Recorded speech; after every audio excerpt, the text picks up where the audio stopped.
Hello and welcome. You're watching Good Morning India. I'm Gargi Rawat. Stay with us for all the news you need to know. We'll get you the latest on the Mehul Choksi case in Dominica. Also the latest COVID numbers and data coming in. Let's take a look at the headlines we're tracking this morning. Mehul Choksi has to be deported to India. The Dominica government tells the court there. His lawyer, however, says there was no talk of India at the trial. The hearing will continue today.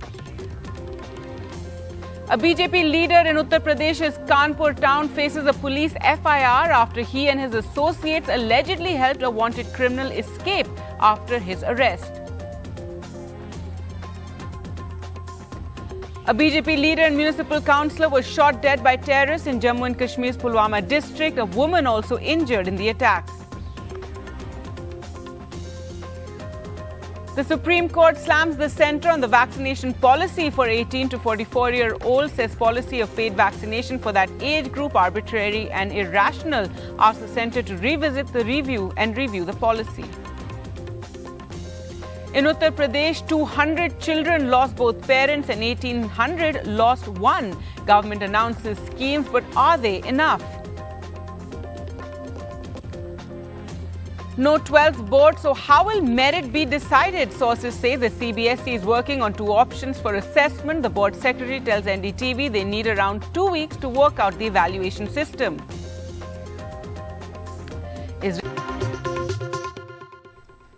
Our top story now. Let's get you the latest on fugitive Mehul Choksi. The Dominican government argued in court that Mehul Choksi wanted over the 14,000 crore loan fraud at the Punjab National Bank be deported to India. The Dominican Public Prosecution Service told the High Court that the petition filed by the 62-year-old is not maintainable and should not be heard. But Mehul Choksi's lawyer told NDTV that our stand that Mr. Mehul Choksi is in illegal detention has been vindicated. He was required to be produced within 72 hours before the magistrate and was not so produced. This establishes illegal detention of Mehul Choksi as pleaded by the defense. The lawyer also said that contrary to numerous media reports here in India, there was no discussion regarding the government of India. तो हमारा case ये था कि उनको 24 को पकड़ा गया और फिर भी उनको 72 आवर्स तक पेश नहीं किया गया कोर्ट के सामने। तो कोर्ट ने ये ऑर्डर किया है कि उनको आज ही मजिस्ट्रेट के सामने पेश किया जाए और हमारा स्टैंड इससे प्रूव हो गया कि उनको 72 आवर्स में कोर्ट में पेश करना था, जो कि उन्होंने अभी तक नहीं किया। तो जज साहब ने कहा इस इरेगुलरिटी को ठीक करें, तो मेरे हिसाब से ये हुआ है। डोमिनिका सरकार की तरफ से ये भी कोर्ट में कहा गया कि भारत को सौंप दिया जाए मेहुल चौकसी। मेरी इंस्ट्रक्शन ये हैं कि ऐसी कोई बात का लेना देना था ही नहीं, ये कोई कंसिडरेशन ही नहीं थी, ये सब हवाई खबरें चल रही हैं। So the Dominican government argued in court that Mehul Choksi has to be deported to India is what is being reported. Well, let's go across to Neeta now for more. So Neeta, very different versions emerging. One about how the Dominican Public Prosecution Service said that Mehul Choksi should be deported to India, but the lawyer claiming that India did not come up during the hearing.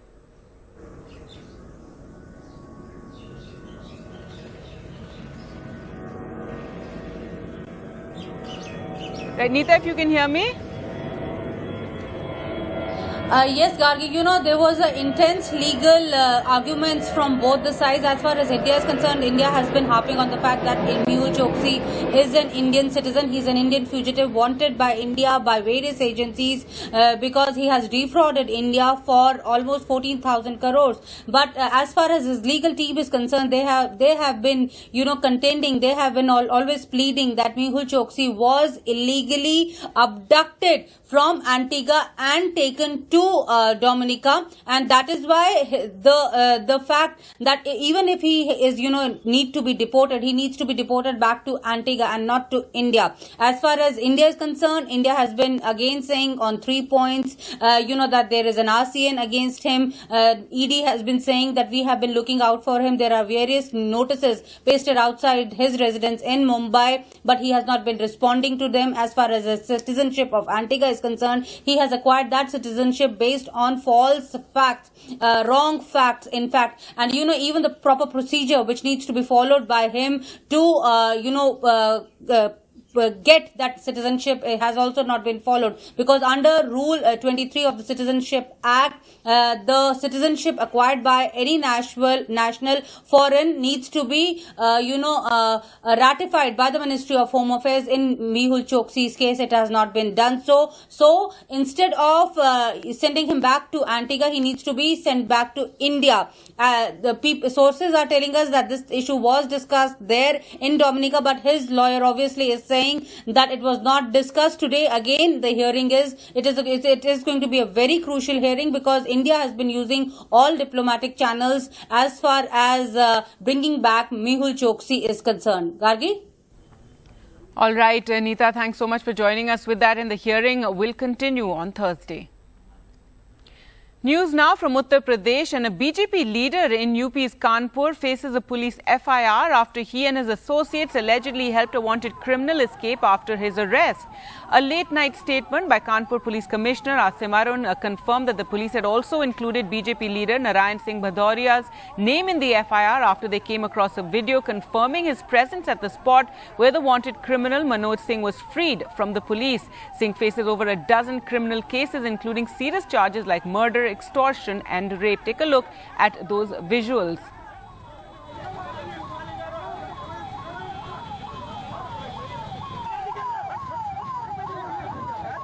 इस अभियुक्त के खिलाफ 2 दर्जन से अधिक मुकदमे कानपुर के कई थाना क्षेत्रों से दर्ज हैं। यह अपराधी कई मुकदमों में वांछित है व इसके ऊपर 25,000 का इनाम भी घोषित किया गया था।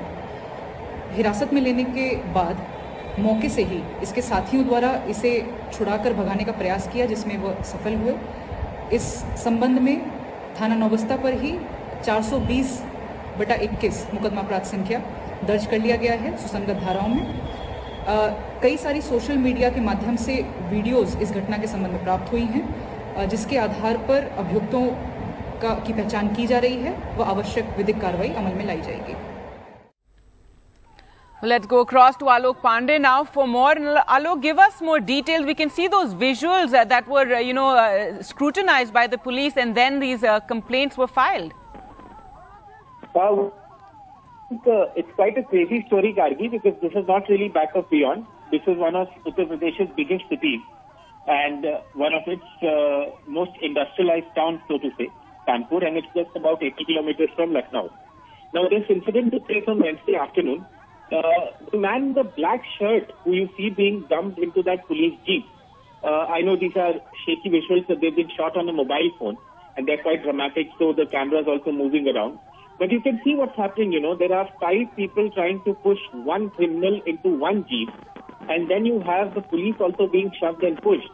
And then in the other visual that's been taken from a distance, you can see that there is a mob of hundreds that is surrounding the police jeep and refusing to let it move. Later, you can see in a third video that the mob disperses and the police seems to give chase, and that is when the cops say this criminal Manoj Singh actually managed to escape. Now, there are 2 aspects to it. Why was Manoj Singh in the area where he was arrested from? Now, there are reports that say that he was actually taking part in a birthday party that had been organized by this BJP leader called Narayan Singh Bhadoria. Now, Narayan Singh Bhadoria has been with the BJP for a while in Kanpur, and he also holds a post within the organization there. His Facebook page also shows his photographs proclaiming his allegiance to the BJP, and he is with the BJP in Kanpur. That is what the local leaders have also told us. This Manoj Singh, the police are saying that they caught him outside a pawn shop because they've been looking for history sheeters, and they saw Manoj Singh, and that's why a team of police in plain clothes and in uniform grabbed him and tried to put him in that police jeep, but he managed to escape. For many hours, this happened on Wednesday afternoon, Gargi. Until late night, there was no reaction from the police about this BJP leader. Those social media circles were all saying that the leader was also present there. Then, late night, Asim Arun, who is the police commissioner in Kanpur, put out a statement saying that one of the videos that they had received also showed this BJP leader as being part of the mob, and that is why he is also now an accused. And the police are searching for him and the other men who are seen in this video. How soon they make an arrest in this case, including Singh, the history cheater, and also this BJP leader and his associates, will perhaps determine how much credibility the police can have in a matter as sensitive as this. All right, Alok, very shocking that the supporters there surround the vehicle, as you can see, and after this criminal is arrested, he manages to escape because of this confusion and chaos. News now from Jammu and Kashmir, where terrorists shot dead a BJP leader and municipal councillor in the Tral area of South Kashmir. Rakesh Pandita was killed after terrorists barged into a residential house at the Tral area. A woman was also injured in this attack. The police say Pandita was provided with 2 personal security officers and a safe accommodation in Srinagar, but that he went to Tral without any security cover. Former Chief Minister and PDP leader has termed the killing act as an act of senseless violence, which has only brought misery to people of Jammu and Kashmir. Pandita was elected to the Municipal Council Tral unopposed in 2018. The election at the time was boycotted by regional parties. Well, let's go across to Nazir now for more. And Nazir, tell us more details about this. The terrorists obviously are watching the councillors' movements. Oh, well, Gargi, it looks like a target attack, and police are saying that 3 attackers were involved in this killing, and they fired multiple bullets on Rakesh Pandita, who was staying at a friend's home in Tral, and his friend's daughter, Asifa Mushtaq, was also injured in the attack. She has been shifted to hospital where she's being treated. Her condition is staged to be critical. What police are saying, Mr. Pandita was provided with 2 personal security guards. He was also given a secure accommodation in Srinagar, but he went to Tral area, which is in Pulwama district, without his security detail. So he actually, without any security, perhaps militants were watching. They were actually waiting for him. They had information about his presence there. So they barged into a house where he was staying and resorted to heavy firing. Police then say they launched a massive operation, but say clearly it is a mistake. He should have taken his security detail with him. He was already given the protection, and police had no intimation he was visiting here. Rakesh Pandita had actually won the election unopposed in 2018 when all political parties, regional parties, boycotted those municipal elections. He was a municipal councillor in Tral Municipal Committee, and late last evening he was shot dead by terrorists. All right, Nazir, thanks so much for joining us with those details. Time for us to slip into a short break. On the other side, why the Punjab Chief Minister is in Delhi. We'll get you the details.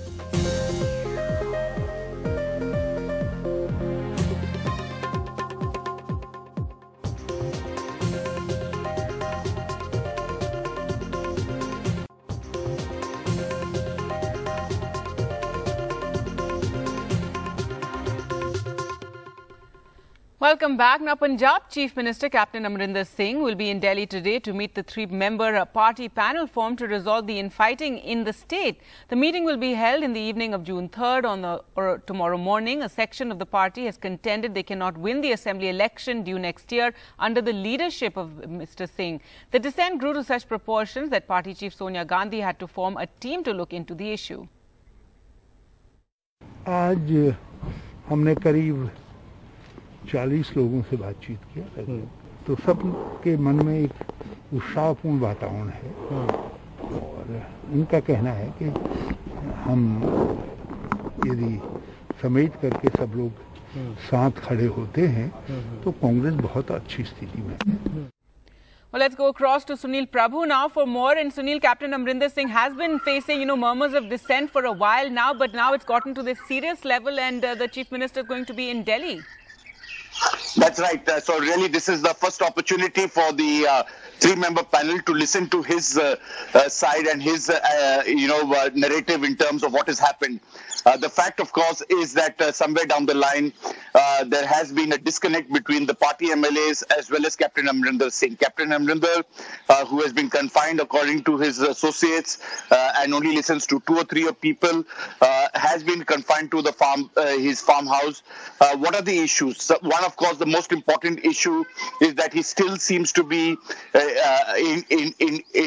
in what they call some kind of understanding with the Badals or the Akalis, and clearly the Congress needs to be seen as an alternative for that, and that's something that is party MLAs because they feel that if the party has to win, it has to be seen as an alternative to the Akali Badal leadership as well as to the Aam Aadmi Party in the state, and that's something that Captain Amrinder Singh needs to pull up his socks.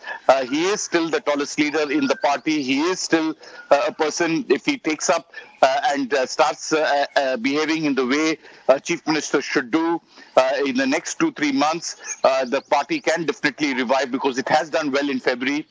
And these are some of the points that need to be taken up, apart from other issues about the fact that he's not listening to MLAs. There's a sacrilege issue which needs to be taken forward. Then there's the Sidhu factor. Then there's Bajwas and the others who keep on complaining. But really the big story is that Mr. Captain Amrinder is the tallest leader. Yes, a Jenny has come out of the box in terms of everybody voicing their grievances, but they all understand that Captain Amrinder, being the tallest leader, is the only one who can help the Congress party in the next election to win it. How they go about it, what's the procedure, is something that they need to factor in, and how they accommodate other people like Mr. Navjot Singh Sidhu and others is another factor which has to be taken note of. All right, Sunil, so that meeting will take place either today evening or tomorrow morning. Thanks so much for joining us. Now, missing posters of Sunny Deol, the BJP MP from Gurdaspur constituency, were seen in Pathankot district. The posters were put up on the walls by Youth Congress workers, which read "Search for missing MP Sunny Deol." A day earlier, similar posters announcing that Congress MLA Navjot Singh Sidhu had gone missing surfaced in his constituency. The posters with Sidhu's photo announced a reward also of 50,000 rupees for finding the former minister. So posters coming up in those constituencies. Welcome back. Now, no board exams for ICSE and CBSE Class 12 students, but the relief from that has been short-lived as there's still no clarity on what next. Sources say the CBSE is working on 2 options for evaluation of Class 12 students. The CBSE secretary told NDTV that the board needs approximately 2 weeks to come up with a new evaluation system. 17-year-old Class 12 students Aryan and Ankit are happy. They don't have to take board exams, but worried about their future and the way they will be graded in the absence of board exams. Sir 11th में मेरा तो बहुत ही बेकार result था, मुझे नहीं पता कि क्या होगा, मार्क्स कैसे लेंगे वो लोग. Over lakhs of students in India are now uncertain about the next few months. How will they get admission into college? Which college? Will their results come in time? The CBSE is working on 2 options for marking Class 12 students. The first option is to assess students on performances in Class 10, 11 final exams and Class 12 internal exams. And the second option is to assess them on the basis of Class 10 board exam results and internal assessments in Class 12. The secretary of CBSE told NDTV that they will need 2 weeks to prepare the evaluation criteria. मैं dates के बारे में confirm आपको नहीं कर रहा हूं क्योंकि उसमें थोड़ा समय लग सकता है, तो it may be tentatively 2 weeks time. देखिए, अगर आप टेंटेटिव टाइम लेकर के चलें तो कंट्री के जो हमारी यूनिवर्सिटीज हैं, जो कॉलेजेस हैं, अगस्त में नॉर्मली उनकी प्रोसेस स्टार्ट होती है. तो फॉरेन स्कूल्स के भी जो ऑफर बच्चों के लिए आ रहे हैं वो अगस्त की बात कर रहे हैं. ये प्रोसेस स्टार्ट होने के पहले हमारी मार्कशीट बच्चों के हाथ में होगी. Students dissatisfied with their class 12th marks and want to appear in an exam will be given a chance to improve their scores when the COVID situation improves.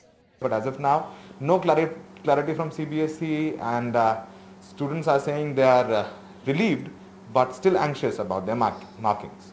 In New Delhi, with Rakesh Shukla for NDTV. Well, to talk more about this issue and how students are clearly facing a lot of tension over this entire matter, they still don't know how they're going to be marked. We're joined now by Badri Narayan, Director, GB Pant Social Science Institute, and Chandra B. Sharma, former Chairman, NIOS, and Professor IGNOU. Badri Narayan, sir, first to you. It's such a difficult time for the Class 12 students, short-lived relief that the exams were cancelled, but still no clarity on how they're going to be marked. Yeah, you are very true. Actually, this is the situation when students are on the one hand happy, but on the other hand anxious. What will be happen about their future? How their future is going to be assessed? Actually, based on the earlier examination is one of the options. But board needs to be very clear that they will also have to understand the potential for rowing and how they are going to assess up the potential, because If you will do the marking based on the last performance, it means you believe that there is no performance. There are no scope possibility of improvement. So how you are going to judge the improvement without exam? Either internal assessment, and I think CBSE is surrounded by good people, and they are working on the options. Hopefully they will evolve option, but socially, culturally, and emotionally, this is the time of double meaning. On the one hand, anxiety; on the other hand, happiness. So it's a mixed time. Right, and class 12 is such a stressful year anyway, and this stress at the end of it about exams, now stress over how they're going to be evaluated. Mr. Sharma, come in here as well, and there's talk also of schools being standardized, some sort of basis of their last performance may also be taken into consideration, and this too is raising worries because a lot of meritorious students who feel they could have done very well, they feel that their numbers or their gradings might be brought down by this kind of a system. At the outset, I must say, it's a great decision and it was long awaited. The fact that all speculation has been put to rest and the Prime Minister declared that there would be no board exams for class 12 is very appreciable, and we are very happy. Having said that, look, I expected Anurag-ji to come with more concrete proposals, because the Prime Minister had said in his statement that the CBSE will also organize exams for those who are not happy with their internal assessment. If that is true, then the CBSE must declare a firm and final date for exam right now. Look, the worst thing that can happen to this age group, the adolescent, is to keep them waiting. They are not ready to wait. I expected, as the Prime Minister's statement said, that the board would organize one exam for those who are not happy. As my co-panelist is saying, that some students feel they could have improved their grades, they could have done better in the final exam, and that can always happen. Somebody might get 99 and say, oh, I could have scored one more mark and I could have 100%. But that doesn't happen with exam. But I must tell you, since yesterday I have talked to many principals, and they are all saying it is a great decision. However, they must be taken on board, and the decision, or they should be made part of the decision-making process. School principals feel that students were under great stress, good decision, good announcement, but we need to come up with a plan for. Right. No, absolutely. I want to get in Badri Narayan again. Sir, an important point made by Mr. Sharma about timelines, because the students need, very firm timelines. They need to know when, they will be marked, or this sort of system will come in. Then the option of taking an exam later. And then, of course, it's college admission time, which is so stressful anyway. Do you see that perhaps colleges may also hold some sort of entrance exams? I think it depends on the colleges and university decision how they are going to do, and I think there may be one of the options that they can take the entrance exam. But I think colleges and universities should also understand this the compulsion of the time. Actually, this decision is not a normal decision. It's a decision for confronting abnormal time. That is the time of Corona. And they have taken this decision for the well-being, for the good being of their students. So the complementary system, the other systems, those who have to work with the CBSE product students, they should also be very sympathetic, and they should understand this compulsion, and they should support this entire process of evolution of the student in the abnormal time. Actually, this is the compulsion of the abnormal time. And we all have to be very responsive in positive way to help the students and to help their growth and progress. But merit, someone has quoted the Delhi University comment that we are not going to compromise with the talent, with the quality. I think it's right, but quality is also comparative. No, it's a relative term. No, the quality in the time of abnormal, in the time of difficult time, may be different than the normal time. So you'll have to be very conscious, very supportive about this kind of decision. No, absolutely agree with you. This is, you know, a once in a lifetime sort of situation. The whole country, the whole world is in crisis, and, you know, class 12 students, as you rightly said, need all the support they can get, a lot of hand-holding, they've gone through so much trauma and stress. We're also joined by Dr. Suman Kumar, Associate Professor, Rajdhani College, Delhi University. So we were discussing, you know, how students are still in suspense while they're relieved that their class 12 exams are cancelled. They're still in suspense about how they're going to be graded, and there's a need to come up with something very creative, something sensitive that, you know, can take a lot of their anxieties into account. Your view on this? We're still waiting for that system to be announced.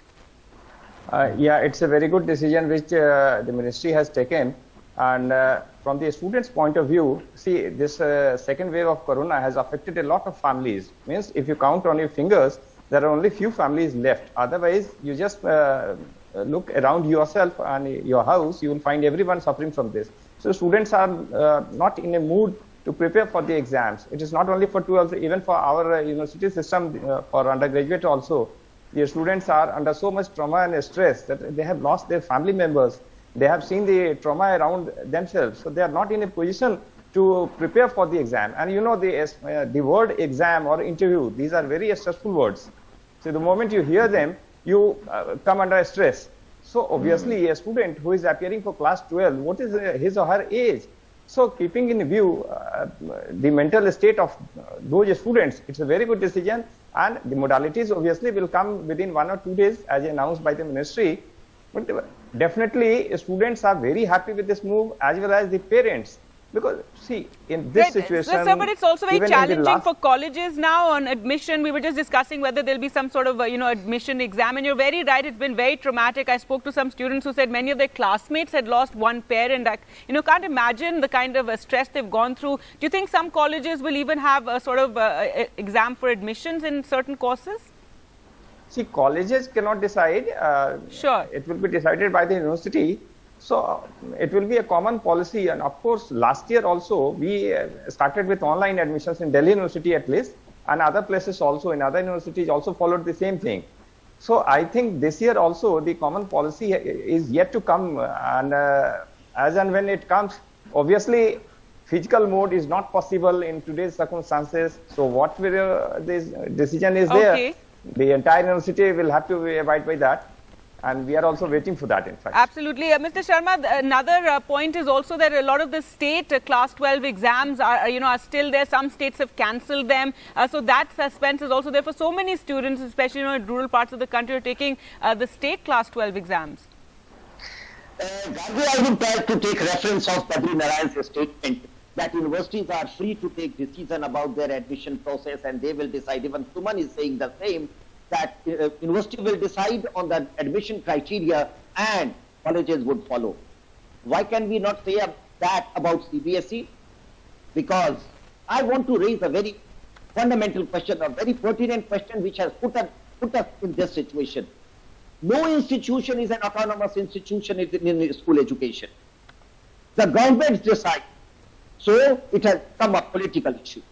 It is decisions taken for school examination, assessment, promotion, admission, everything has become political because one political party, one state government decides on something and the other government has to react on that because they are a chunk of the voters next election. What I would say is colleges are autonomous, that is why they are able to take independent decisions and they will decide on the criteria. Immediately put up a task force for putting up an assessment process, and that should be followed. If the government decides, the central government decides, obviously other state government will agree with it. And on the long-term school education commission, which will decide on all matters, to put up a regulatory authority for school education, state governments are right. Well, all right. Thank you so much for that, Mr. Sharma. We're having a bit of a problem with your audio line there, but thank you so much all for joining us on this very, very important and crucial discussion. And absolutely right. We hope there'll be a lot of sensitivity in the manner in which, you know, the class 12 students and everybody still waiting for that decision on how they're going to be graded and how they can then apply to colleges, you know, for further admission. Thank you so much for joining us. Thank you. Thank you. Now, with the easing of restrictions and unlock happening in several parts of the country, well, guess what has returned to the roads? It's chaos, massive traffic jams, huge crowds, few masks and practically no social distancing. The question is, have we learned any lessons from the second wave? Chaos as India reopens after weeks of COVID restrictions. Huge crowds, few masks and no social distancing. At the famous Ma Vindhyavasini temple in East UP's Mirzapur that reopened on Monday after 51 days of COVID restrictions.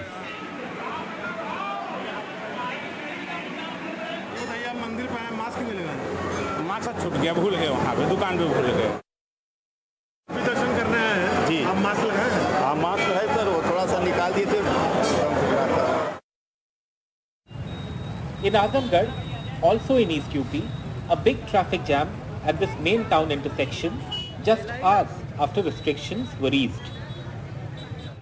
In Madhya Pradesh's Shajapur, a stampede-like situation outside the government seed corporation warehouse where farmers gathered for soybean seeds on day one of relaxations in the corona curfew in MP.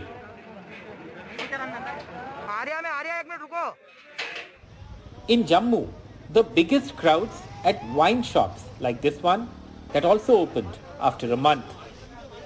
With Anurag Dwari, this is Alok Pandey, NDTV.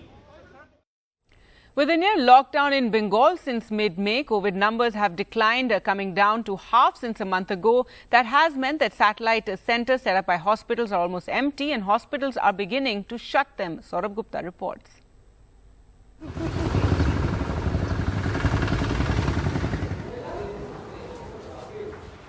New COVID infections in Bengal are declining from a high of around 20,000 cases in mid-May to around 9,000 now. With that, the mad rush for hospital beds is over and satellite centers set up at stadiums and hotels are being wound up. Top private hospitals, Medica and CMRI, which had set up additional facilities in a huge rush when the second wave struck, say the experience was valuable and they can be up and running in no time if a third wave hits. Also, people have gotten more comfortable treating mild to mild cases at home. So earlier, people did not have the availability or ability to isolate at home, so that which is why they were sending to our satellite centers. So the demand for the satellite centers also gone down there as more and more physicians are more comfortable treating patients at home. If I were to go back 10 to 15 days, we were chock-a-block. We had a waiting list. We had 20 odd patients in the holding areas and a satellite center which was also pretty much full up. Today we are in a situation where we've got almost 40-50 beds in this hospital of ours, COVID beds, which are free. So the satellite centers are, for the last about a week or so, are vacant. We've actually given them up. At Hamri Hospital's annex in India's largest football stadium in Kolkata's Salt Lake, occupancy has fallen in the last week. Setting up and winding down these huge facilities is a financial challenge, but there were no second thoughts. In the hospitals, what we see, there is a number of cases, the demand for cases, particularly in the critical care, it has come down drastically. We see that this vaccination program and this lockdown combination definitely will win over COVID situation second surge. In fact, there is relief that the lockdown now into its third week is making a serious difference. Daily positivity rate has also come down to the range of 18-19% from 33%. এবং আমরা মনে করি যে আরো 15 দিন যে বিধিনিষেধগুলো যদি আমরা মেইনটেইন করতে পারি তাহলে আরো ভালো হবে. Several hospitals in Kolkata are shutting the satellite centers that they had set up to treat COVID patients during the surge in COVID cases in the second wave. But many are keeping the option of re-operationalizing these centers at short notice should the need arise, fearing a third wave. But they all agree on one thing: more vaccinations at a faster pace is the only way to fight COVID. In Kolkata, Saurabh Gupta, NDTV. Time for a break. On the other side, international news, and Israeli opposition parties reach a deal to oust Netanyahu. We'll get to the details.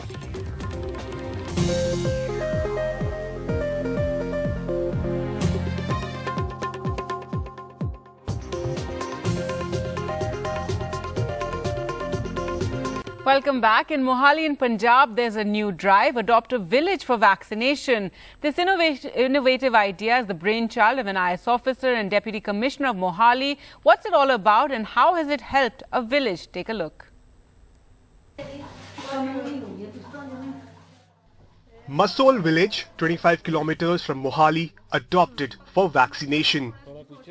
ਸਾਡੇ ਇੱਥੇ ਸ਼ਹਿਰ ਨੇੜੇ ਨਹੀਂ ਪੈਂਦਾ ਹੈ ਹਸਪਤਾਲ ਦੂਰ ਪੈਂਦਾ ਜੀ 2-4 ਕਿਲੋਮੀਟਰ ਦੂਰ ਆ ਸਾਡਾ ਇੱਥੇ ਸਰਕਾਰ ਨੇ ਕੈਂਪ ਲਗਾਇਆ ਜੀ As deaths increased in rural areas and vaccine shortage grew, this young IAS officer started a new initiative. हमने ये स्टार्ट तो हमने अपने ऑफिस से ही किया कि 5-6 ऑफिसर्स हम लोगों ने इकट्ठे होकर हमने कहा कि हम एक विलेज की वैक्सीनेशन स्पॉन्सर कर देते हैं. A donor pays 430 rupees for a single dose for one individual. Private hospitals are paying 1,000 rupees for one dose of Covaxin, but the government gets it for 430 rupees. Donations are being deposited in a bank account. A study in the district that showed only one of the 953 COVID deaths was after both doses has done much to reduce vaccine hesitancy. Adopt a Village for Vaccination is now picking pace, and within 2 weeks, 13 villages have been covered through multiple donations. In Chandigarh, with Mohammad Ghazali, Joshua Chin for NDTV. Now, in the second COVID wave, grappling with a surge in cases, the shortage of required healthcare infrastructure in rural India compounded the crisis, and stepping up to the occasion were industries and NGOs who came forward to help. The massive coronavirus second wave has been terrible for urban India, but significantly disastrous for the rural part of the country. 53-year-old Hari Raj, a sugarcane farmer from Amroha in Uttar Pradesh, tested positive along with his entire family for COVID-19.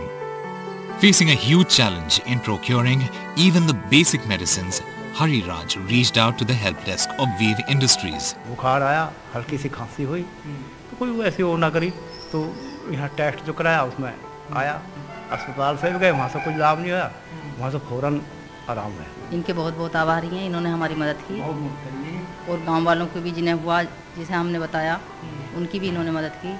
It's not only the COVID patients who are struggling due to the overwhelmed healthcare infrastructure, but non-COVID patients are also being provided help by this initiative of Wave Industries along with the Ponti Chadha Foundation. 59-year-old Sanjeev Bhatnagar, an employee with the Wave Industries, suffered a paralysis in the month of May. The family struggled to arrange an oxygen concentrator amid the shortage. Finally, the company managed to provide the help needed to save life of their employee. 3-4 तारीख में जो है इनकी अचानक से जो है मतलब तबीयत बिगड़ गई एकदम से, तो यहाँ हमने धनौरा में जो है मतलब बहुत सिलेंडर के लिए ट्राई किया लेकिन कहीं नहीं मिला हमें.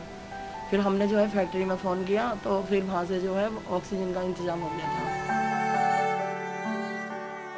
The Wave Industries, which is also part of Wave Group and the Ponti Chadha Foundation, stepped up relief work during the second wave.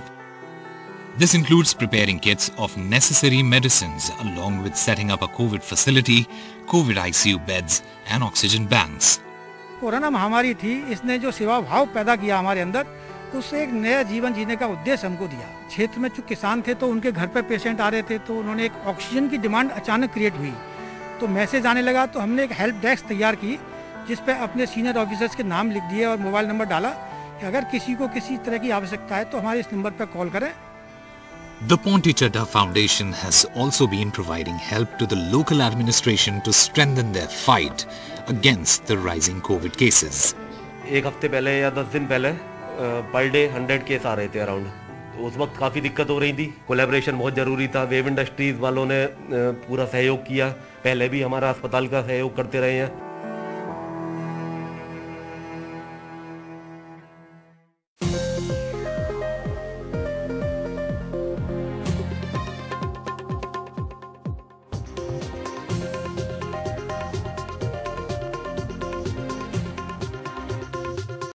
Hello and welcome. You're watching Good Morning India. I'm Gargi Rawat. Our top story: a BJP leader in UP's Kanpur is facing a police FIR. This after he and his associates allegedly helped a wanted criminal escape after his arrest on Wednesday afternoon. A late-night statement by Kanpur Police Commissioner Asim Arun confirmed the police had also included BJP leader Narayan Singh Bhadoria's name in the FIR. After they came across this video you can see on your screens, which confirmed his presence at the spot where the wanted criminal Manoj Singh was freed from the police. Now, Singh faces over a dozen criminal cases, including serious charges like murder, extortion and rape, and he has a declared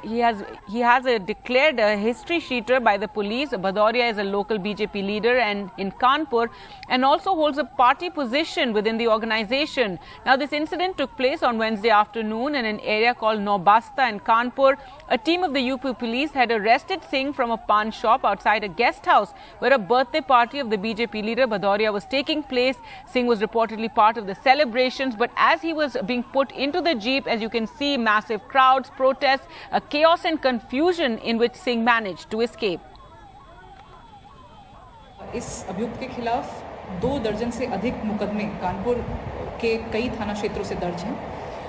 यह अपराधी कई मुकदमों में वांछित है व इसके ऊपर 25,000 का इनाम भी घोषित किया गया था। हिरासत में लेने के बाद मौके से ही इसके साथियों द्वारा इसे छुड़ाकर भगाने का प्रयास किया, जिसमें वह सफल हुए। इस संबंध में थाना नौबस्ता पर ही 420/21 मुकदमा अपराध संख्या दर्ज कर लिया गया है सुसंगत धाराओं में।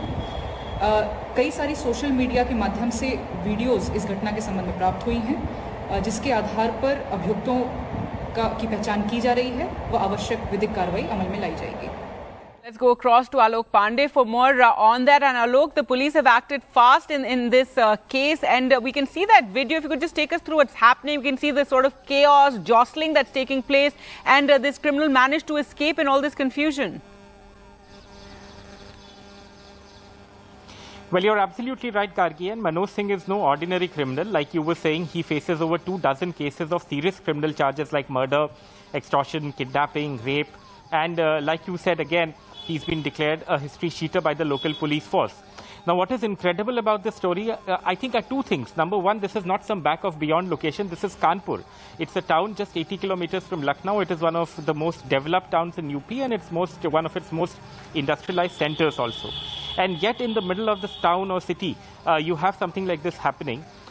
What's happening in those videos, I know those are mobile phone videos, so they are a little shaky, but they've been shot by onlookers. Now, what happened was that the allegation is that this Manoj Singh was actually attending the birthday party organized by Narayan Singh Bhadoria at a guest house in the Naubasta area of Kanpur. Mind you, we are still facing a COVID pandemic, but yet there was a birthday party happening, but that's a different story. Now, the police seem to have got wind of this, and some policemen in plain clothes and others in uniform went to actually arrest him. Now, they are saying that they actually managed to grab him from a pawn shop outside this guest house. Now, what you see in those visuals are a group of policemen actually holding him. The man, Manoj Singh, is in a black shirt. So you can see the police pushing him towards the jeep and ultimately actually managing to bundle him inside the jeep. But you can also see hundreds of other people who are pushing and shoving the police, arguing with them. And then the second video that's been taken at a distance, Gargi, shows this commotion where suddenly people start running and some cops give chase. And that is when the police says Manoj Singh actually managed to escape. Now, at least one photograph that has been circulating from that time and that incident reportedly shows this leader Bhadoria actually right there. And that is why the police in a late-night statement did say that they had named Bhadoria as an accused also. But the gap between the police saying that and the incident taking place was many, many hours. So initially the police were not saying it, but then once these videos or pictures started circulating, then you had the police commissioner come out and give the statement that Bhadoria was there and that he's also now being treated as an accused. Bhadoria on his Facebook has many posts that suggest that he's a BJP leader, and the local BJP there also says that he is very much a BJP leader, and he also held or holds some posts in the local organization. So he's not a very high level leader, so to say, but he certainly is a leader of the party in Kanpur, and he is also absconding since yesterday. So it remains to be seen how both the police and the party will tackle this. A lot of the credibility of the police also now rests on managing to arrest not only this criminal Manoj Singh, but also this leader Bhadodia, because otherwise then you see, I mean, those visuals are really shocking. And like I said, this is Kanpur. This is a big town, big city that everyone knows about. Absolutely. Alok, thanks so much for joining us with this shocking story. And that's how a criminal managed to escape from the police after, as you can see in those visuals, chaos and confusion was created. News now from Jammu and Kashmir, where terrorists shot dead a BJP leader and municipal councillor in Tral area of South Kashmir. Rakesh Pandita was killed after terrorists barged into a residential house in Tral. One woman was also injured in this attack. The police say Pandita had been provided with 2 personal security officers and a safe accommodation in Srinagar, but that he went to Tral without any security cover. Former Chief Minister and PDP leader has termed the killing an act of senseless violence, which has only brought misery to people of Jammu and Kashmir. Pandita was elected to the Municipal Council Tral unopposed in 2018. The election was boycotted at that time by the regional parties. Police sources say 3 terrorists were involved in the attack. Well, let's go across to Nazir now for more. And Nazir, it was a real targeted killing of this councillor. Give us more details, and why did he go without his security? Well, that's perhaps a matter of investigation for the police, because this man was provided with 2 police personal security officers. He had an accommodation, according to police, at a secure location. Yet he went to Tral, which has been a militancy-infested area, without any security detail.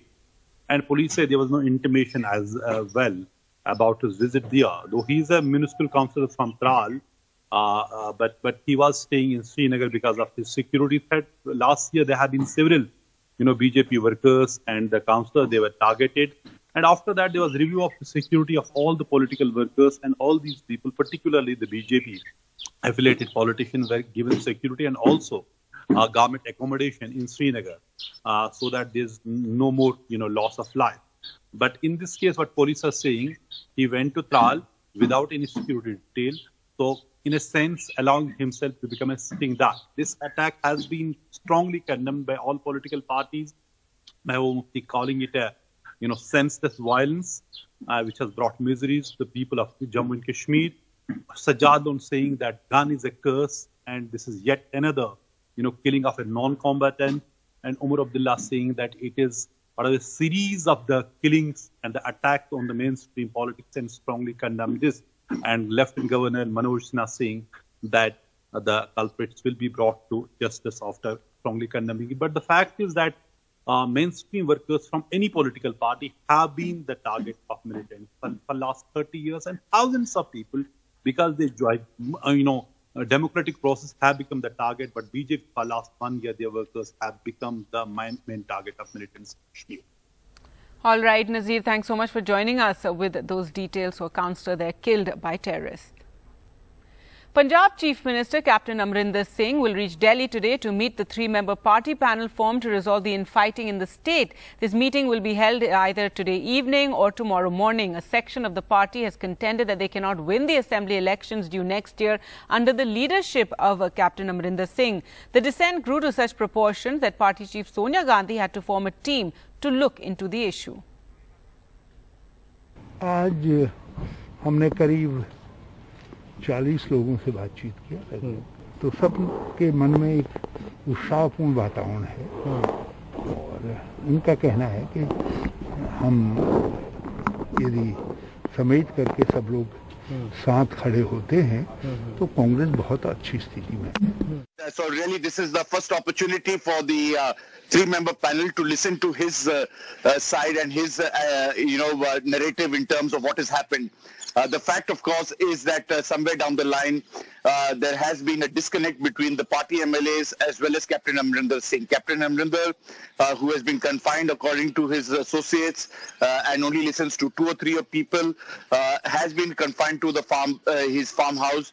What are the issues? One, of course, the most important important issue is that he still seems to be in what they call some kind of understanding with the Badals or the Akalis, and clearly the Congress needs to be seen as an alternative for that, and that's something that is worrying party MLAs, because they feel that if the party has to win, it has to be seen as an alternative to the Akali Badal leadership as well as to the Aam Aadmi Party in the state, and that's something that Captain Amrinder Singh needs to pull up his socks.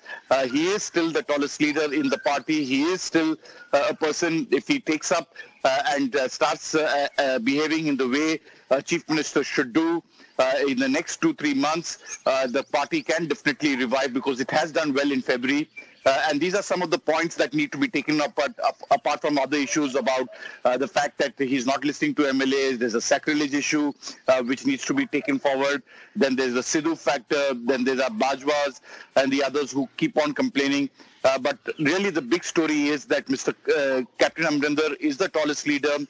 Yes, a Jenny has come out of the box in terms of everybody voicing their grievances, but they all understand that Captain Amrinder, being the tallest leader, is the only one who can help the Congress party in the next election to win it. How they go about it, what's the procedure, is something that they need to factor in, and how they accommodate other people like Mr. Navjot Singh Sidhu and others is another factor which has to be taken note of. Now, in other news from Punjab, missing posters of Sunny Deol, the BJP MP from Gurdaspur constituency, was seen in Pathankot district.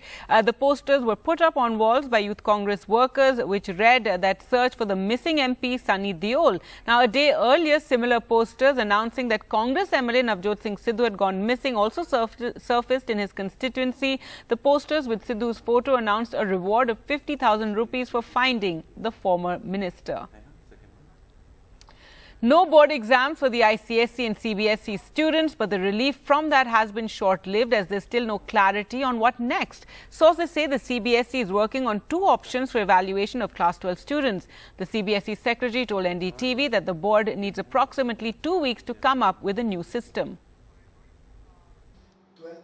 17-year-old Class 12 students Aryan and Ankit are happy. They don't have to take board exams, but worried about their future and the way they will be graded in the absence of board exams.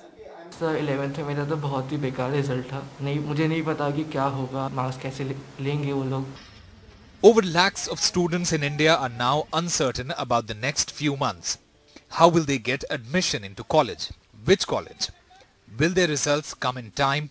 The CBSE is working on 2 options for marking Class 12 students. The first option is to assess students on performances in Class 10, 11 final exams and Class 12 internal exams. And the second option is to assess them on the basis of Class 10 board exam results and internal assessments in Class 12. The secretary of CBSE told NDTV that they will need 2 weeks to prepare the evaluation criteria.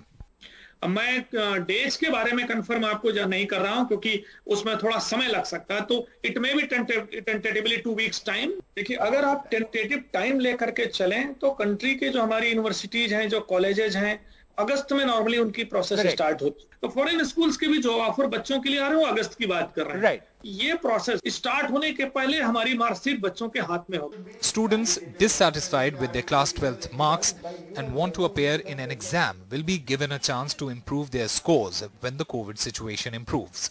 But as of now, no clarity from CBSE, and students are saying they are relieved but still anxious about their markings. In New Delhi, with Rakesh Shukla for NDTV.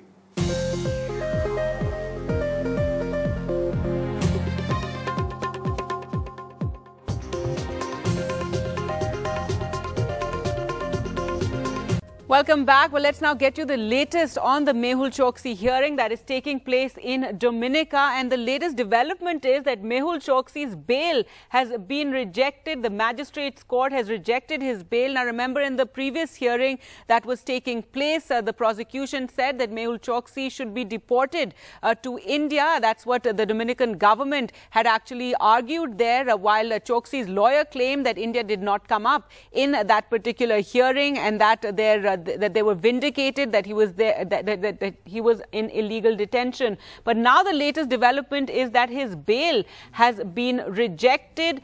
His lawyer, Vijay Agarwal, who NDTV has been speaking to, has now said that they will be moving the upper court on this issue after his bail has been rejected by the magistrates court. Further developments have been that Dominican government, as we said, have said that the petition filed by Choksi is not maintainable legally, and there have been reports that they have argued that he should be deported to India. That is what the Dominican government has said in the court there. However, for the moment, his bail has been rejected. The lawyer, Choksi's lawyer, still arguing that they will appeal to a higher court there.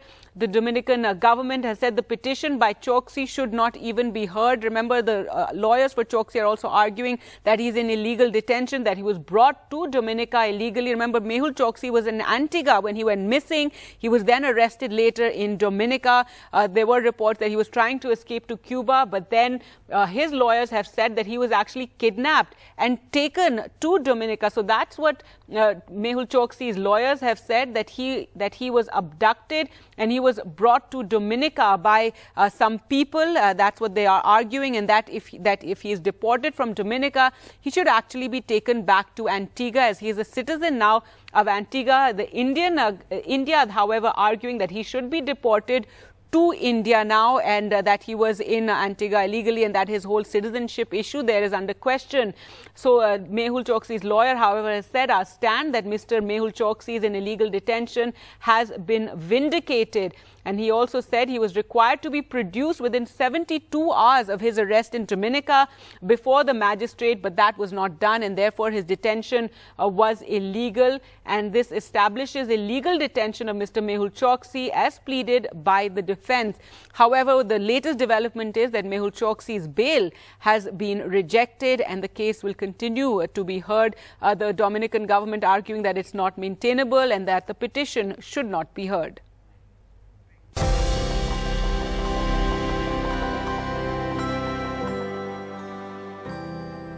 Now for our special campaign, Vaccinate India, in partnership with Google. Well, we all take to Google to get all the information we need about the pandemic and about the vaccines. Well, we're now joined by an expert doctor who will answer some of those questions that you often look up online. We're joined by Dr. Shyam Agarwal, Senior Consultant Oncologist at Gangaram Hospital. Thank you so much, Doctor, for joining us this morning. So we're going to ask you one of the questions that we've seen asked very often online, and that is, how can I prevent COVID? How, prevention measures? What would you say? Gargi, I think we all understand the role of mask usage, number one. We understand the role of social distancing and, of course, hand sanitization. So those are three crucial areas which we have been telling the whole world is aware of this. And then, of course, you have the vaccination, which is now available all over the world to prevent the severe COVID infection.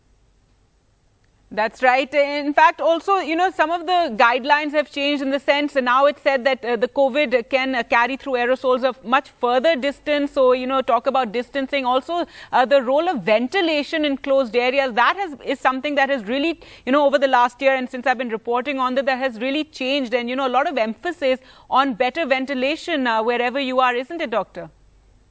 Absolutely, Gargi. I realized this in February 2020. And, we published a paper in one of the international journals on the role of ventilation, exposure to sun. And, you need to open your windows and doors so as to have air come across. And, in fact, at Sir Gangaram Hospital, we have a closed building. So we had to put exhaust fan so as to have, circulation of air in the hospital. So I've been a huge proponent of ventilation in the hospitals, in the closed buildings, and I think that's one reason why we had a smaller wave last year. I'm very gung-ho on this ventilation thing, and we are doing a study at Gangaram Hospital looking at the virus being in the air in closed spaces. So to strengthen that issue, the virus not only spreads to the aerosols, but also goes far distances the air, and it's become airborne infection rather than just an aerosol infection. Absolutely right. So that's something, when people look it up, that's something that does come up now that has changed from before is the emphasis on ventilation and, not so much emphasis on surface infection. Now, another question that also gets asked very often is self-care during COVID. That's home treatment for COVID, doctor. Yeah, self-care means, if you have very mild symptoms like fever, nasal discharge or some kind of body aches, well, then surely, one can take the opinion from a general physician and take drugs like paracetamol or some antihistamine. But then, if you start going beyond that, I think it is required for the patient to contact a proper physician. And if you start getting, you need to do your oxygen monitoring at home. If you have a pulse oximeter, I think the 6-minute walk test is an important test by which you can really determine at home that you are not deficient on oxygen. So you have to be careful if you are getting fever, if you are getting, symptoms which are suggestive of COVID, for example, loss of smell, loss of taste. So, those are things which put you on an alert. But surely at some point, you must get in touch with your doctor. Right. So, doctor, here we want to emphasize when we say self-care during COVID, while many people stay home and, they recover at home, what we want to tell everyone is that you have to be in touch with a doctor. You can continue your self-care, but it must be monitored by a doctor. Isn't that right? Absolutely. I fully endorse that. I think if you have very mild symptoms, but, you have to go for that RT-PCR test because you're living in a family at home. And if you do not do the test, are you going to infect your, family members? It could be your parents, or grandparents, or children. So, all that care has to be taken while at home. So it just can't be, just doing it yourself.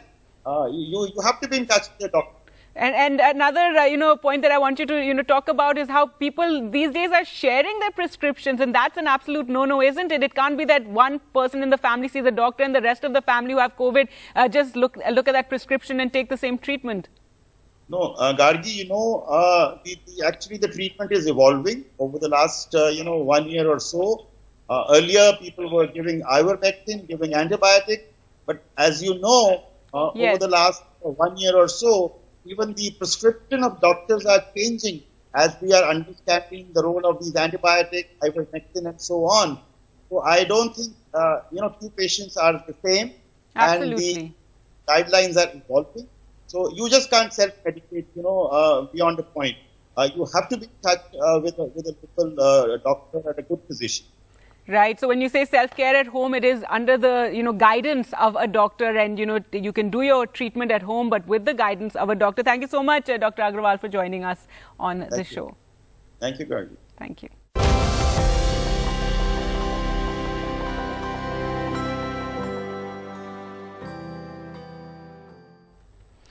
9,346 children were either abandoned, orphaned or lost a parent to the COVID pandemic. That's what the National Commission for Protection of Child Rights has told the Supreme Court. And these are just the reported figures. Till May 29th, in Uttar Pradesh, 200 children have lost both parents, while 1,800 children have lost one. Both the centre and the UP government have announced schemes. मैंने कभी सपने में भी नहीं सोची थी और मतलब Covid में पिछले साल लॉकडाउन हुआ था तो हम लोग बहुत खुश रहे, घर पे हमेशा बिल्कुल खुश रहते थे। इस साल वो चीज़ हुई जो मैंने कभी नहीं सोची थी। This 14-year-old girl from Western UP's Hapur, one among the state's many COVID orphans. The faces of immense tragedy in India's most populous state. A month ago, this girl lost both her parents to COVID just a week apart. Her father ran a small shop selling Ayurvedic medicines. Her mother was a homemaker. 28 को सुबह हम लोगों को पता लगा था कि मेरे फादर की डेथ हो गई है। तो फिर किसी तरह हमने मेरी मदर को मतलब नहीं बताया था, बट किसी तरह फिर हमने वो सारी चीज़ें आगे मतलब आगे बढ़ाई सारी, क्योंकि मेरी मदर को क्योर करना था हमें। अब सिर्फ मेरी दादी और दादू जी हैं, उनके साथ में रहती हूँ, उनकी भी एज बहुत ज़्यादा है। जब मुझे गवर्नमेंट से बस इतनी फैसिलिटी चाहिए कि गवर्नमेंट मेरी पढ़ाई का खर्चा उठाए। Like the 14-year-old girl, at least 200 other children have lost both their parents to COVID in UP, while a further 1,800 kids have lost at least one parent, the UP government says. 200 kilometers from Hapur, in Bareilly, these young children from a middle-class business family are yet to come to terms with the trauma of losing both their parents within hours of each other in the last week of April. Continue 27 को हम लोग रात के 11:30 बजे तक घूमते हैं, लेकिन मम्मी पापा को बेड अवेलेबल नहीं मिला कहीं भी। और 28 को भी फिर मम्मी पापा को दीपमाला हॉस्पिटल में मिला, लेकिन मम्मी की कार में ही मम्मी की डेथ हो गई। मम्मी को हम लोग नहीं बचा पाए। और पापा का भी 28 की रात को पापा का भी दीपमाला हॉस्पिटल में ही हो गया, रात में उसी सेम डे 11:30 पौने 12 पे पापा को भी नहीं बचा पाया। The tragedy is even more stark in rural Uttar Pradesh, where in many cases, breadwinners in families have died. Despite promises of government help, the future does look bleak. 650 kilometers from Bareilly, in East UP's Balia, these 4 children have just lost their mother, a daily wager, to COVID. Their father died of cancer many years ago. The eldest child is just 13, the youngest is 7 years old. आपका पढ़ाई का fees कौन भरेगा? पढ़ने का मन है ना? क्या बनना चाहते हैं पढ़ के? पुलिस। अगर दोनों माँ बाप नहीं हैं उनके और कोई लीगल गार्जियन नहीं मिलता है, तो हमारा यहाँ पे शेल्टर होम है और महिला बाल विकास कमेटी, चाइल्ड वेलफेयर कमेटी के समक्ष हम उनको प्रस्तुत करके और उनको शेल्टर होम में रखवाएंगे और 18 साल तक ये प्रावधान है। 450 kilometers away in Chitrakoot, this 70-year-old is worried about taking care of her grandchildren, a 9-year-old boy and a 6-year-old girl. After their mother, a daily wager, died of COVID. The father of the children lives separately in Madhya Pradesh. पिता आपका गलत है। नहीं, क्या कहते हैं लेने के लिए? क्या नहीं आ रहे हैं, कोई पता नहीं है। मतलब बच्चों की सुध नहीं ले रहे हैं? हाँ, ना कोई फोन करते हैं, ना कोई आते हैं, ना कोई बातचीत। After Prime Minister Modi announced help for India's COVID orphans, the UP government has said it will help too. Guardian या केयरटेकर से अनाथ होने वाले उन बच्चों की देखभाल के लिए राज्य सरकार ऐसे बच्चों को, यानी जब तक वो बच्चे अपने पैरों पर खड़े होते हैं, ऐसे बच्चों की देखभाल के लिए 4,000 रुपए प्रति बच्चा वित्तीय सहायता उपलब्ध कराएगी। 10 साल से कम आयु के ऐसे बच्चे जिनके गार्जियन या उनका कोई अभिभावक नहीं है, ऐसे बच्चों को राज्य सरकार के द्वारा जो संचालित हैं बाल गृह, उनके संरक्षण की व्यवस्था, उनके आवास की व्यवस्था होगी। Over time, the government perhaps needs to monitor India's COVID orphans so that government schemes can actually reach them and their trauma issues are also addressed. With Adnan, Randeep, Parvez, Karuna and camera person Vineet Verma, this is Alok Pandey, NDTV. The latest COVID data has been released by the Health Ministry. In the last 24 hours, 1,34,154 COVID cases have been reported. The number of deaths is 2,887 for that duration. The vaccinations in the last 24 hours has been 24,26,265. And the positivity rate is 6.21%. So it's the consecutive 10th day when India has reported a positivity rate below 10%. Well, let's focus now on Kerala. And Kerala reported 213 deaths on Wednesday. 19,661 new COVID cases were reported yesterday. Now, that is a slight dip in the number of cases. Let's go across to Sneha for more. And Sneha, tell us more about the COVID situation in the state. Also, 213 deaths taking place, but this is over a period, is it? Well, Gargi, couple of important things. One, this is the highest death recorded on a single day. When we mean that, it doesn't mean one day's death, but as usual, as is the practice in several other states also, these could also have some carry forward deaths then are verified and added. But for a single day that it was reported, 213 is the highest count of COVID deaths which has been reported in Kerala. So that being very significant. But to put it in context, the test positivity rate has been seeing a decline. It is currently somewhere at around 15.3%. So that remains a relief. In terms of daily cases, it's being seeing a decline as well. A slight decline only yesterday in comparison to Tuesday.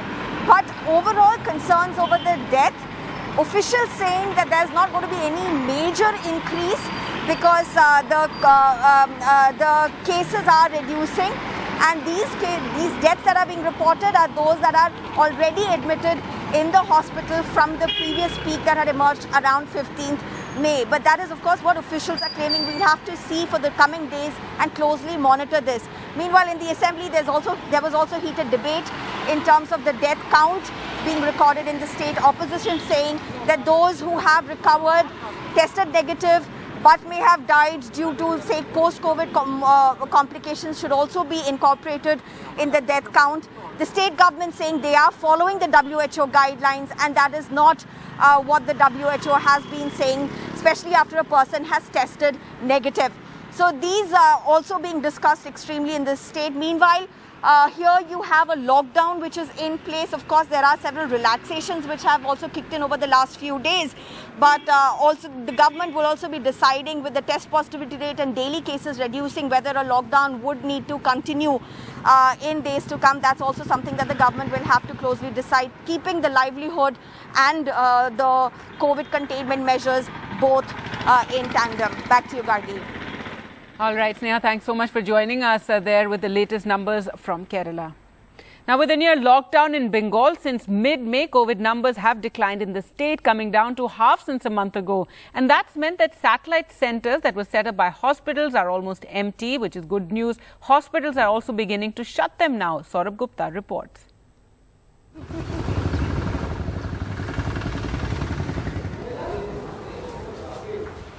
New COVID infections in Bengal are declining from a high of around 20,000 cases in mid-May to around 9,000 now. With that, the mad rush for hospital beds is over and satellite centers set up at stadiums and hotels are being wound up. Top private hospitals, Medica and CMRI, which had set up additional facilities in a huge rush when the second wave struck, say the experience was valuable and they can be up and running in no time if a third wave hits. People have gotten more comfortable treating mild to mild cases at home. So earlier people did not have the availability or ability to isolate at home. So that, which is why they were sending to our satellite centers. So the demand for the satellite centers also gone down there as more and more physicians are more comfortable treating patients at home. If I were to go back 10 to 15 days, we were chock-a-block. We had a waiting list. We had 20 odd patients in the holding areas, and a satellite center which was also pretty much full up. Today we are in a situation where we've got almost 40-50 beds in this hospital of ours, COVID beds, which are free. So the satellite centers are, for the last about a week or so, are vacant. We've actually given them up. At Hamri Hospital's annex in India's largest football stadium in Kolkata's Salt Lake, occupancy has fallen in the last week. Setting up and winding down these huge facilities is a financial challenge, but there were no second thoughts. In the hospitals, what we see, there is a number of cases, the demand for cases, particularly in the critical care, it has come down drastically. We see that this vaccination program and this lockdown combination definitely will win over COVID situation second surge. In fact, there is relief that the lockdown, now into its third week, is making a serious difference. Daily positivity rate has also come down to the range of 18-19% from 33%. এবং আমরা মনে করি যে আরো 15 দিন যে বিধিনিষেধগুলো যদি আমরা মেইনটেইন করতে পারি তাহলে আরো ভালো হবে। Several hospitals in Kolkata are shutting the satellite centers that they had set up to treat COVID patients during the surge in COVID cases in the second wave. But Many are keeping the option of re-operationalizing these centers at short notice should the need arise, fearing a third wave. But they all agree on one thing: more vaccinations at a faster pace is the only way to fight COVID. In Kolkata, Saurabh Gupta, NDTV. In Mohali in Punjab, there's a new drive, Adopt a Village for Vaccination. This innovative idea is the brainchild of an IAS officer and Deputy Commissioner of Mohali. What's it all about and how has it helped? Let's find out. Masol village, 25 kilometers from Mohali, adopted for vaccination. ਸਾਡੇ ਇੱਥੇ ਸ਼ਹਿਰ ਨੇੜੇ ਨਹੀਂ ਪੈਂਦਾ ਹੈ ਹਸਪਤਾਲ ਦੂਰ ਪੈਂਦਾ ਜੀ 2-4 ਕਿਲੋਮੀਟਰ ਦੂਰ ਆ ਸਾਡਾ ਇੱਥੇ ਸਰਕਾਰ ਨੇ ਕੈਂਪ ਲਗਾਇਆ ਜੀ As deaths increased in rural areas and vaccine shortage grew, this young IAS officer started a new initiative. हमने ये स्टार्ट तो हमने अपने ऑफिस से ही किया कि 5-6 ऑफिसर्स हम लोगों ने इकट्ठे होकर हमने कहा कि हम एक विलेज की वैक्सीनेशन स्पॉन्सर कर देते हैं.